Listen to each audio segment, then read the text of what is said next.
আসহাবে কাহাফের ঘটনাটা একটু ভালো করে খেয়াল করি। যে ঘটনাটা আমরা শুনলে আমাদের ঈমান আরো একটু তাজা হবে, মজবুত হবে, ঈমানি অবিচলতা বাড়বে। দাকিয়ানুস নামক সেই বাদশার জুলুম নির্যাতন সইতে না পেরে ওই 7 জন সম্ভ্রান্ত মুসলিম পরিবারের 7 জন যুবক বাদশাহ দরবারে গিয়ে সামনে দাঁড়িয়ে বলেন, না না, আমরা আপনার এই জুলুম নির্যাতন জাতির উপর, এই চাপিয়ে দেওয়া জুলুম নির্যাতন আমরা সইব না। আর আপনার বানানো তৈরিকৃত মূর্তির পূজা আমরা করতে পারি না। আমরা এক আল্লাহতে বিশ্বাসী, যিনি আসমান সৃষ্টি করেছেন, যিনি জমিন সৃষ্টি করেছেন, তার উপর আমরা বিশ্বাসী।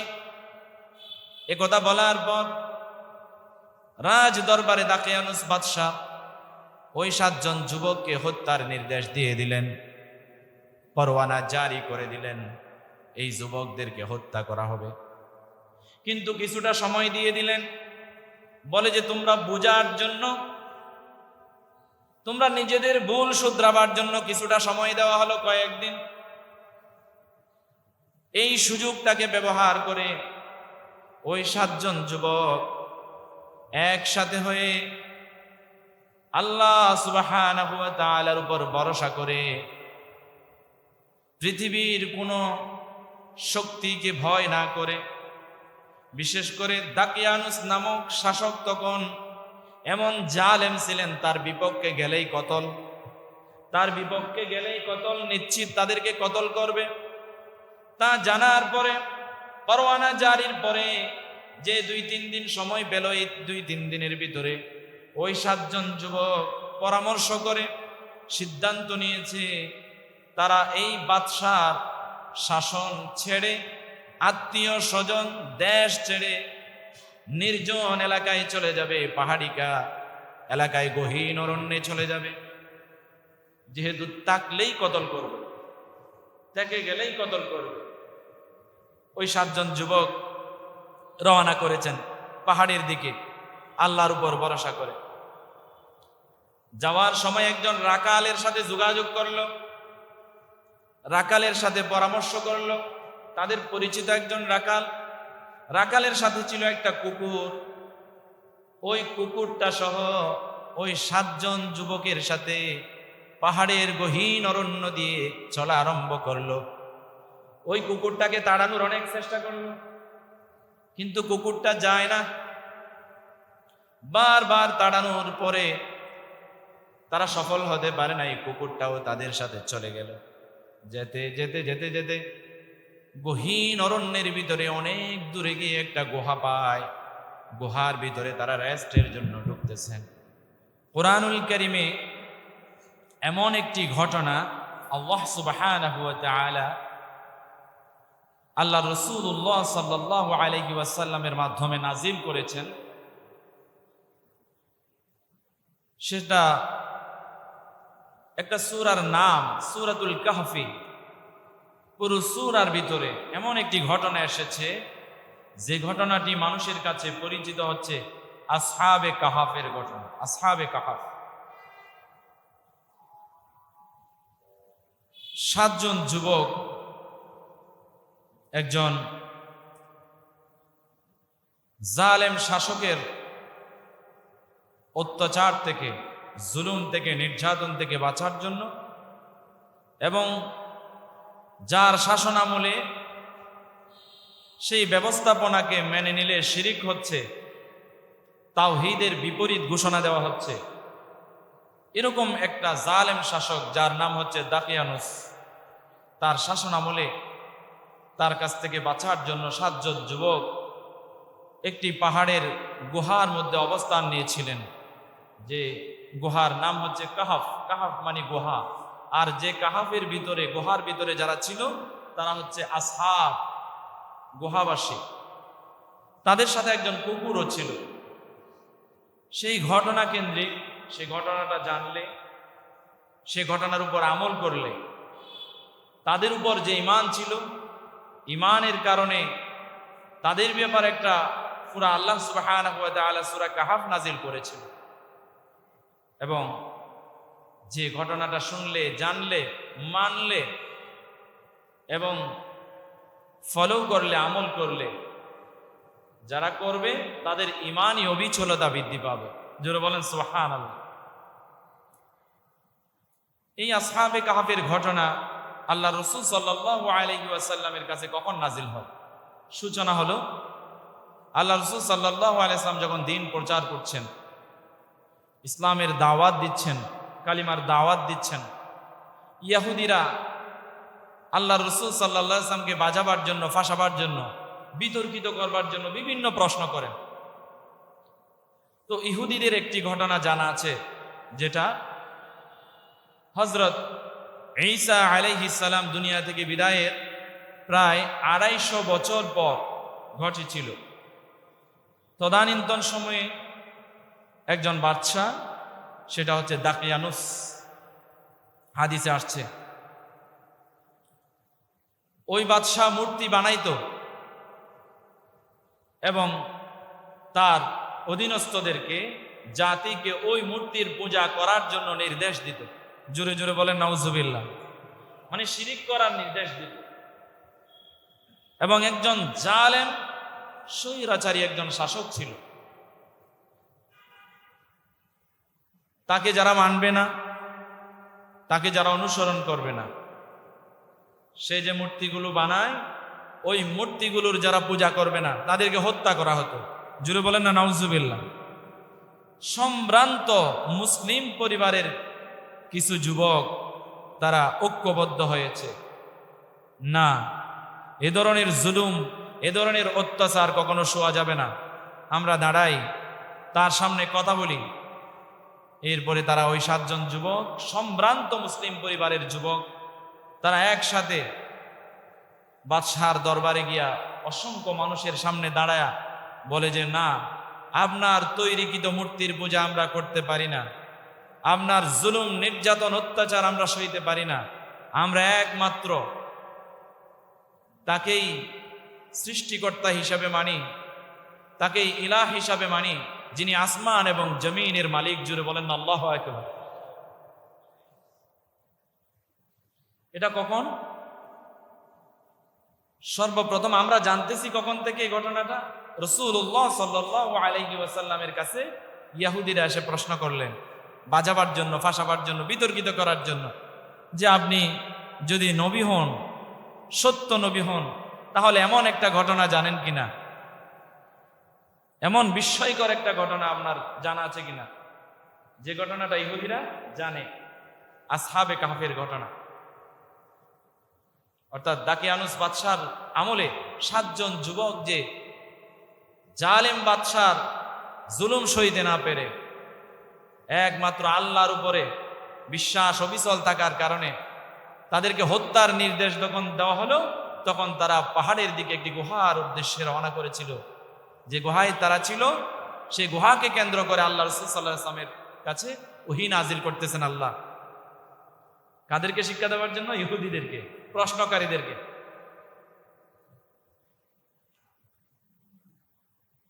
নাহনু নাকুসসু আলাইকা নাবাহুম বিল হাক্কি ইন্নাহুম ফিতয়াতুম বিরাব্বিহিম ওয়া জিদনাহুম হুদা ওয়া রাবাতনা আলা কুলুবিহিম ইয ক্বামু ফাকালু রাব্বুনা রাব্বুস সামাওয়াতি ওয়াল আরদ লান নাদ'উ মিন দুনিহি ইলাহান লাকাদ কুলনা ইযান শাতাতা। জোরে বলেন আল্লাহু আকবার। আল্লাহ রাসূলের কাছে আল্লাহ তাআলা কুরআনুল কারীমের আয়াত নাযিল করে দিচ্ছেন। সূরা কাহফটাতে আসহাবে কাহফের পুরো ঘটনা খুব সুন্দরভাবে আল্লাহ সুবহানাহু ওয়া তাআলা বিশ্লেষণ করে রাসূল পাক সাল্লাল্লাহু আলাইহি ওয়াসাল্লামের কাছে নাযিল করে দিয়েছে।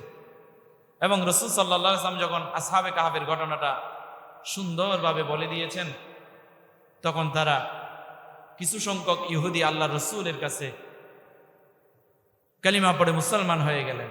আর যারা বিরোধিতা করছে তারা তো বিরোধিতা থাকবেই। আমার বন্ধুগণ, আসুন এবার আমরা আসহাবে কাহফের ঘটনাটা একটু ভালো করে খেয়াল করি। যে ঘটনাটা আমরা শুনলে আমাদের ঈমান আরো একটু তাজা হবে, মজবুত হবে, ঈমানি অবিচলতা বাড়বে। দাকিয়ানুস নামক সেই বাদশার জুলুম নির্যাতন সইতে না পেরে ওই 7 জন সম্ভ্রান্ত মুসলিম পরিবারের 7 জন যুবক বাদশাহ দরবারে গিয়ে সামনে দাঁড়িয়ে বলেন, না না, আমরা আপনার এই জুলুম নির্যাতন জাতির উপর, এই চাপিয়ে দেওয়া জুলুম নির্যাতন আমরা সইব না। আর আপনার বানানো তৈরিকৃত মূর্তির পূজা আমরা করতে পারি না। আমরা এক আল্লাহতে বিশ্বাসী, যিনি আসমান সৃষ্টি করেছেন, যিনি জমিন সৃষ্টি করেছেন, তার উপর আমরা বিশ্বাসী। একথা বলার পর রাজ দরবারে দাকিয়ানুস বাদশাহ ওই 7 জন যুবককে হত্যার নির্দেশ দিয়ে দিলেন, পরোয়ানা জারি করে দিলেন, এই যুবকদেরকে হত্যা করা হবে। কিন্তু কিছুটা সময় দিয়ে দিলেন, বলে যে তোমরা বোঝার জন্য, তোমরা নিজেদের ভুল শুধরাবার জন্য কিছুটা সময় দেওয়া হলো, কয়েকদিন। এই সুযোগটাকে ব্যবহার করে ওই 7 জন যুবক একসাথে হয়ে আল্লাহ সুবহানাহু ওয়া তাআলার উপর ভরসা করে পৃথিবীর কোনো শক্তিকে ভয় না করে, বিশেষ করে দাকিয়ানুস নামক শাসক তখন এমন জালেম ছিলেন, তার বিপক্ষে গেলেই কতল, তার বিপক্ষে গেলেই কতল নিশ্চিত, তাদেরকে কতল করবে। তা জানার পরে পরোয়ানা জারির পরে যে 2-3 দিন সময় পেল, এই 2-3 দিনের ভিতরে ওই 7 জন যুবক পরামর্শ করে সিদ্ধান্ত নিয়েছে তারা এই বাদশার শাসন ছেড়ে, আত্মীয় স্বজন, দেশ ছেড়ে নির্জন এলাকায় চলে যাবে, পাহাড়িকা এলাকায় গহীন অরণ্যে চলে যাবে। যেহেতু তাকলেই কতল করবে, তাকে গেলেই কতল করবে। ওই 7 জন যুবক রওনা করেছেন পাহাড়ের দিকে আল্লাহর উপর ভরসা করে। যাওয়ার সময় একজন রাকালের সাথে যোগাযোগ করলো, রাকালের সাথে পরামর্শ করলো। তাদের পরিচিত একজন রাকাল, রাকালের সাথে ছিল একটা কুকুর। ওই কুকুরটা সহ ওই 7 জন যুবকের সাথে পাহাড়ের গহীন অরণ্য দিয়ে চলা আরম্ভ করলো। ওই কুকুরটাকে তাড়ানোর অনেক চেষ্টা করলো, কিন্তু কুকুরটা যায় না। বারবার তাড়ানোর পরে তারা সফল হতে পারে না, এই কুকুরটাও তাদের সাথে চলে গেল। যেতে যেতে যেতে যেতে গহীন অরণ্যের ভিতরে অনেক দূরে গিয়ে একটা গুহা পায়। গুহার ভিতরে তারা রেস্টের জন্য ঢুকতেছেন। ঢুকার সময় আল্লাহর কাছে দোয়া করলেন, আল্লাহ তোমার উপর ভরসা করেছি, তুমি একমাত্র মালিক, তুমি একমাত্র ইলাহ, তুমি ছাড়া আমাদেরকে রক্ষা করা, আমাদের ঈমানকে বাঁচাবার, তাদের ঈমানকে, দ্বীনকে বাঁচাবার জন্য তারা হিজরত শুরু করলেন। আল্লাহ রাসূল সাল্লাল্লাহু আলাইহি ওয়াসাল্লাম যেমন মক্কা থেকে দ্বীনকে রক্ষা করার জন্য হিজরত করে মদিনায় গিয়েছিলেন, বাংলাদেশের বিভিন্ন ইসলামপন্থী মানুষও যেমন স্বৈরা শাসকের অত্যাচার সইতে না পেরে বাংলাদেশ ত্যাগ করে ভিন্ন একটা দেশে গিয়ে বাড়ি জমাইছেন, এভাবে তারাও জালেম সরকারের শাসন সইতে না পেরে দ্বীন রক্ষার খাতিরে হিকমত করে তারা পরামর্শ করে পাহাড়ের ভিতরে ঢুকে পড়লেন। একটি গুহার দরজায় গিয়ে আল্লাহর কাছে দোয়া করলেন, আল্লাহ আমাদেরকে সাহায্য করুন, আমাদেরকে পথ দেখান, আপনি ছাড়া আমাদের কেউ নাই। এই বলেই গুহার ভিতরে ঢুকলেন। ঢোকার পরে শুয়ে গেলেন। হাদিসে আসছে তাদের সাথে যে কুকুরটি গিয়েছিল, ওই কুকুরটি গুহার দরজায় বসেছিল। কুকুরটাও ঘুম এবং ওই 7 জন যুবকও গুহার ভিতরে ঘুম। হাদিসে আসছে, কোরআনুল কারিমে আসছে, এমন ঘুম আল্লাহ দিলেন তাদেরকে। فَضَرَبْنَا عَلَى آذَانِهِمْ فِي الْكَهْفِ سِنِينَ عَدَدًا। কোরআনুল কারিমে সূরা কাহফে আসছে। এটার মতো স্পষ্ট বিস্ময়কর ঘটনা কোরআনুল কারিমে আরেকটা পাওয়া মুশকিল। সুবহানাল্লাহ বলেন। এমন ভাবে ঘুম ঢেলে দিলেন তাদের কর্ণকুহরে, পৃথিবীর আলো বাতাস কিংবা কোনো চিৎকার কিংবা কোনো ঢোলের আওয়াজ পৃথিবীর কোনো আলো বাতাস আওয়াজ কোনো কিছুই যেন তাদের কানের মধ্যে পৌঁছাইতে না পারে। আল্লাহ সুবহানাহু ওয়া তাআলা এমন ভাবে একটা কঠিন ঘুম দিয়ে দিলেন, সুবহানাল্লাহ। ওই 7 জন যুবক এবং কুকুরটার ভিতরে এমন ঘুম দিয়ে দিলেন যে ঘুম এখন ভাঙবে না, কেউ এসে খুঁচা দিলেও ভাঙবে না, এবং ওই গুহার সামনে এসে কেউ আওয়াজ করলেও ঘুম ভাঙবে না এভাবে। বরং আল্লাহ সুবহানাহু ওয়া তাআলা তাদের ঘুমন্ত অবস্থায় তাদের আকৃতিটাকে এমন ভাবে করে দিয়েছিলেন, কোনো মানুষ যদি ওই গুহার সামনে আসতো ভয়ে চিৎকার মেরে চলে যেত। সুবহানাল্লাহ। আল্লাহ সাহায্য দেখেন।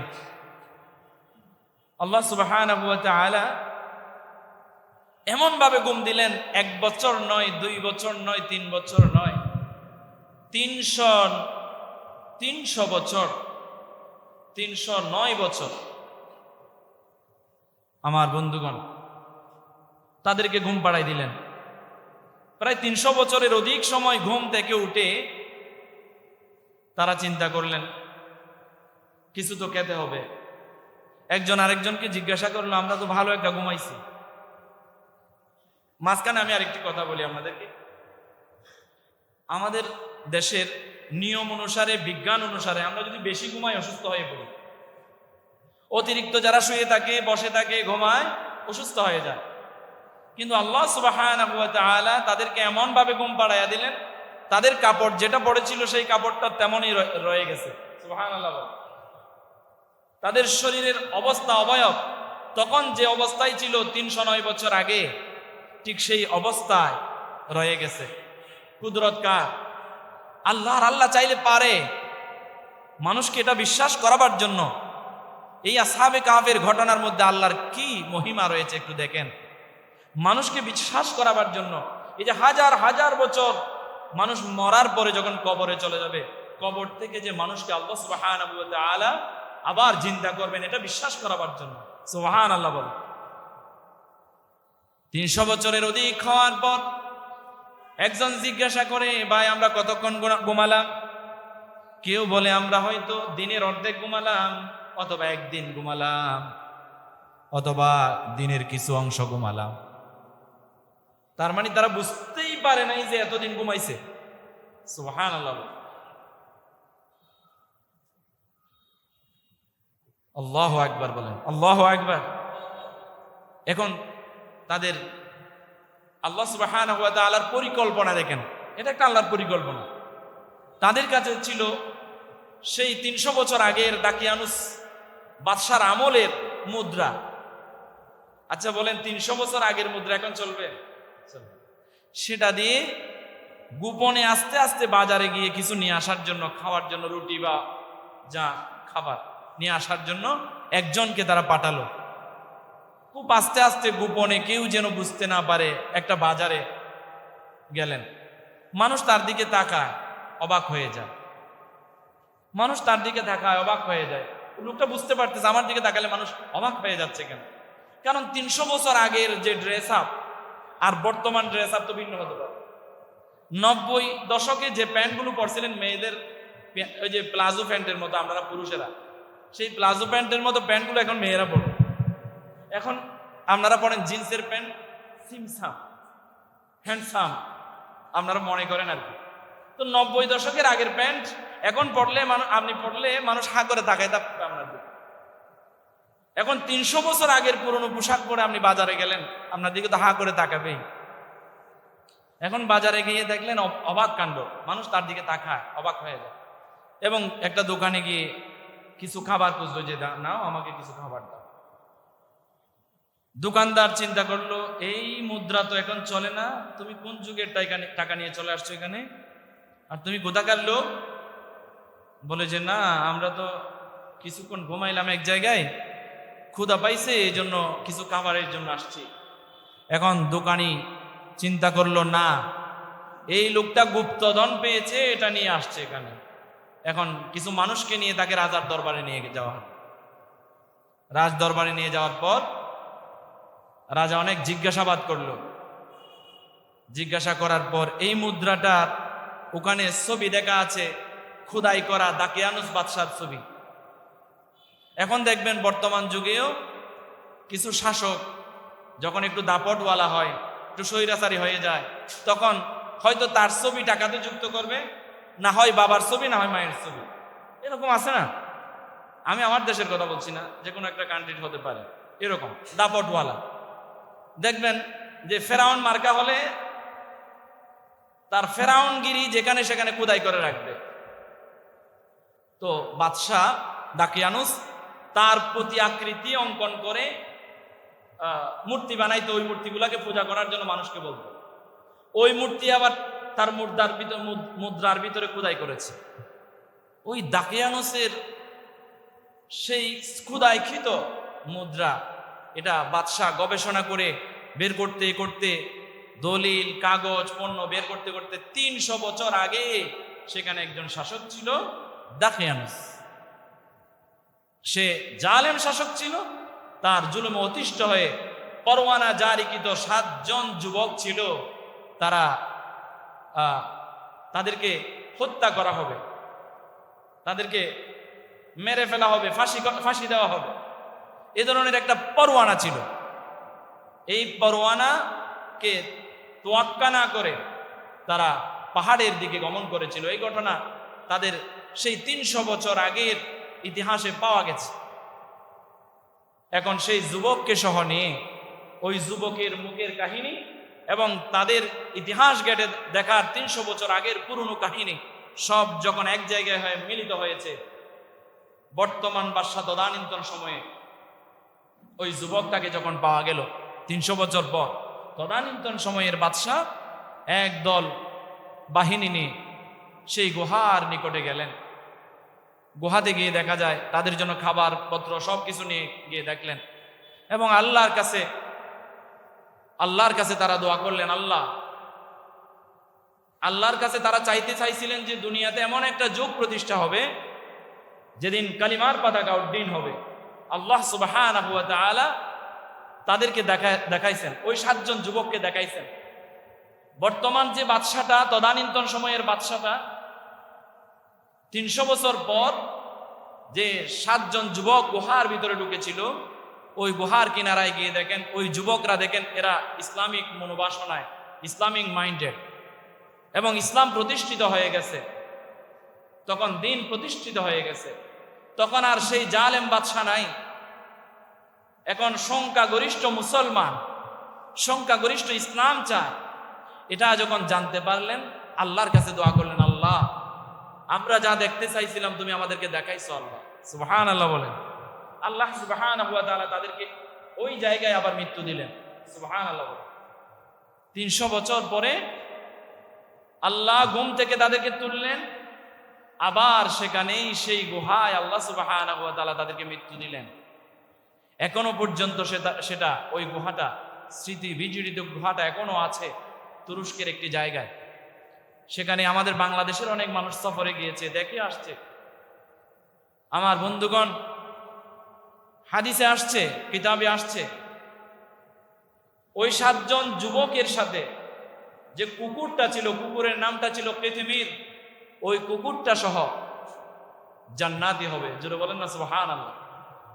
7 জন যুবক, ওখানে অনেক নাম আছে, মাকসিলাইনিয়া, দাবার নৌসুন, শাহজানুসুন, এবং কুকুরের নামটা ছিল কেতমির। এই মানুষগুলোকে এবং কুকুরটাকে আল্লাহ সুবহানাহু ওয়া তাআলা জান্নাতবাসী করবেন। জোরে বলেন না সুবহানাল্লাহ। তাহলে একটু দেখেন, জালিম বাদশার শাসনামলে দাঁড়ায়া হক কথা বলেছিল তারা। আল্লাহ সুবহানাহু ওয়া তাআলা তাদেরকে বাঁচার জন্য পথ খুলে দিলেন, এবং 1 বছর নয়, 2 বছর নয়, 300 বছরের উপরে, 309 বছর প্রায় গুহার ভিতরে কোনো পোকামাকড়ের কামড় থেকে, সাপ বিচ্ছুর কামড় থেকে, বাঘ ভাল্লুকের খাবার হওয়া থেকে আল্লাহ সুবহানাহু ওয়া তাআলা একটি গুহার ভিতরে তাদেরকে একদম সুস্থভাবে নিরাপদে রেখেছেন। তিনি কে? আল্লাহ। এখনো যদি আপনার ইমানকে টিকাবার জন্য, দিনকে টিকাবার জন্য, কালিমাকে টিকাবার জন্য আপনি যদি শপথ নিতে পারেন, আপনি যদি জালেম বাদশার সামনে দাঁড়াইতে পারেন, অথবা অন্যায়ের বিরুদ্ধে আপনি যদি দাঁড়িয়ে যেতে পারেন, আল্লাহ সুবহানাহু ওয়া তাআলা স্বয়ং আল্লাহ আপনাকে কুদরতি সাহায্য প্রদান করবে। জোরে বলেন না আল্লাহু আকবার। এটাই হচ্ছে শিক্ষা আমাদের। তাহলে আল্লাহর উপর ভরসা করতে হবে এবং পথ খুঁজতে হবে এবং ধৈর্য ধারণ করতে হবে বিপদে মুসিবতে, এবং আমল করতে হবে, সদা সর্বদা আল্লাহর কাছে দোয়া করতে হবে। এমনকি ওই 7 জন যুবক গুহার কিনারায় গিয়া গুহায় ঢুকবে নিরাপদ আশ্রয় নেওয়ার জন্য, সেখানেও তারা দোয়া করেছিল আল্লাহর কাছে, আল্লাহ তুমি আমাদেরকে একটা পথ বের করে দাও, দিনকে প্রতিষ্ঠা করার একটা পথ বের করে দাও, যেন একটা সুন্দর একটা দিন যেন আমরা দেখতে পারি। আল্লাহ তাদেরকে দেখাইছেন। জোরে বলেন না সুবহানাল্লাহ। আমি ইমানটাকে আরেকটু মজবুত করার জন্য, ইমানি অবিচলতা বাড়ার জন্য আরেকটি ঘটনায় আপনাদেরকে নিয়ে যায়। বনি ইসরাইলের 3 যুবক সন্ধ্যা হয়ে যাওয়ার কারণে পাহাড়ের পাদদেশে একটি গুহার মধ্যে আশ্রয় নিয়েছিল, মানে রেস্ট করবে বা ঘুমাবে, রাত পার হলে আবার তাদের যাত্রা শুরু করবে। তারা যেই না ঢুকলো, ঢুকার পরে একটি জোড়ো হাওয়া এসে বিশাল একটা পাথরের খণ্ড ওই 3 জন যুবকের গুহার সামনে এসে আটকা পড়ল। সুবহানাল্লাহ। এরকম বিপদ আসে না? আসে। এরপরে বিপদের উপর বিপদ। তখন এত বড় পাহাড়ের ভিতরে, গুহার ভিতরে আবার বিশাল একটা পাহাড়ের পাথরের খণ্ড এসে মুখ আটকে যাওয়া, বন্ধ হয়ে যাওয়া, এই জায়গায় বের হওয়ার আর কোনো পথই তারা খুঁজে পাচ্ছে না। এই পথ যদি কোলা না হয় তাহলে নিশ্চিত মৃত্যু ছাড়া আর কোনো উপায় নেই। এটা দেখার পর আল্লাহর কাছে দোয়া শুরু করলেন। তারা একজন আরেকজনকে বললেন যে কার কি ভালো আমল আছে, নেক আমল আছে, তা দিয়ে আমরা আল্লাহর কাছে একটু দোয়া করি। একজন দোয়া শুরু করলেন, আল্লাহ আমার জীবনে তেমন বেশি আমল নাই, আল্লাহ আমার ঘরে ছাগল আছে, আমি কয়েকটি ছাগল লালন পালন করি, সেখানে সর্বপ্রথম যে দুধগুলো দোহন করি, এই দুধগুলো দোহন করে আমি সর্বপ্রথম, আমার সন্তান সন্ততি আছে, আমার স্ত্রী আছে, তা থাকা সত্ত্বেও আমি আমার সন্তান সন্ততি স্ত্রীদেরকে খাওয়াই না, আমি আমার বয়োবৃদ্ধা মা ছিল, মাকে খাওয়াইছি। সুবহানাল্লাহ বলেন। আল্লাহ তোমার যদি এই আমলটি আমার ভালো লেগে থাকে, এই আমলটি যদি আমার ভালো লেগে থাকে, তাহলে আজকে এই কঠিন বিপদ থেকে তুমি রক্ষা করো। সুবহানাল্লাহ বলেন। এই দোয়ার বদৌলতে একটুখানি 3 ভাগের 1 ভাগ সরে গেল। সুবহানাল্লাহ বলেন। এরপরে আরেকজন দোয়া করলেন, আল্লাহ আমার জীবনে তেমন ভালো আমল নাই, আমি একটি আমল করেছিলাম, আমার একজন আত্মীয় মহিলা মেয়ে সে বিপদে পড়ে গিয়েছিল, আমার কাছ থেকে টাকা নিতে চাইছে, আমার কাছ থেকে সহযোগিতা চাইছে, কিন্তু আমি সহযোগিতার বিনিময়ে তাকে ব্যভিচার করার উদ্দেশ্যে তাকে প্রস্তাব দেই। প্রস্তাবটা মেয়েটি গ্রহণও করে এবং এমন মুহূর্তে আমরা উপনীত হই একজন আরেকজনের উপর, একদম হাদিসের কিতাবে আসছে একজন আরেকজনের উপরে উঠেছে। মেয়েটি বলল, আল্লাহ হে যুবক তুমি আল্লাহকে ভয় করো, তোমার কথা যখন বলেছে আল্লাহ, তোমার ভয়ের কথা যখন বলেছে মেয়েটা, তখন আমি সাথে সাথে ওই মেয়েটির গায়ের উপর থেকে উঠে গিয়েছি, তোমাকে ভয় করেছি এবং মেয়েটাকে সহযোগিতা করেছি, আর বেবিচার করি নাই। আল্লাহ এই আমলটা যদি তোমার ভালো লেগে থাকে, আল্লাহ এই বিপদটা থেকে আমাদের উদ্ধার করো। যদি বলেন না সুবহানাল্লাহ। এরপরে আল্লাহ সুবহানাহু ওয়া তাআলা তার আর্তনাদ, তার ফরিয়াদ, তার দোয়া শুনে এবং তার ভালো আমলের কথা শুনে আল্লাহ সুবহানাহু ওয়া তাআলা কুদরতিভাবে একটি বাতাস দিয়া ওই বিশাল পাথরের খণ্ড গুহার মুখ থেকে আরো ইশারা একটু দূরে সরাইয়া নিলেন। যেটা বলেন না সুবহানাল্লাহ, আরো খানিকটা দূরে সরাইয়া নিলেন। এরপরে 3 জনের মধ্যে 3য় জন দোয়া করলেন, আল্লাহ আমার জীবনে তো তেমন বড় আমল নাই, একটি আমল আমার আছে। আমার ঘরে একজন দাস ছিল, একজন যুবক, ওই লোকটা কিছুদিন থেকে আমার কাছ থেকে আবার চলে গেছে, বেতন না নিয়ে চলে গেছে, এবং তার সেই বেতন দিয়ে কিছু ছাগল, কিছু মেষ আমি রেখে দিয়েছিলাম, এগুলো রাখতে রাখতে রাখতে রাখতে এমন ভাবে সয়লাভ করেছে আলহামদুলিল্লাহ, উপত্যকা ভরে গেছে, যে বিশাল একটা জায়গা দখল করেছে তার ছাগল, মেষ, দুম্বা এভাবে। হঠাৎ যখন একদিন, অনেক দিন পরে যখন যুবকটা আসলো, সে যখন তার বেতন দাবি করলো, বলছে যে নাও, নিয়ে নাও, ওগুলো তোমার। যদি বলেন না সুবহানাল্লাহ। আমি তার হক রক্ষা করেছিলাম। আল্লাহ, তুমি যদি আমার এই আমলটা যদি তুমি কবুল করে থাকো, আল্লাহ আমাদেরকে আজকে এই বিপদ থেকে রক্ষা করো আল্লাহ। এ কথা শোনার পরে আল্লাহ সুবহানাহু ওয়া তাআলা এই দোয়া শোনার পরে পাথরের খণ্ডটাকে এই গুহার মুখ থেকে একদম সরাইয়া নিলেন, বিপদ দূর করে দিলেন। জোরে বলেন আল্লাহু আকবার।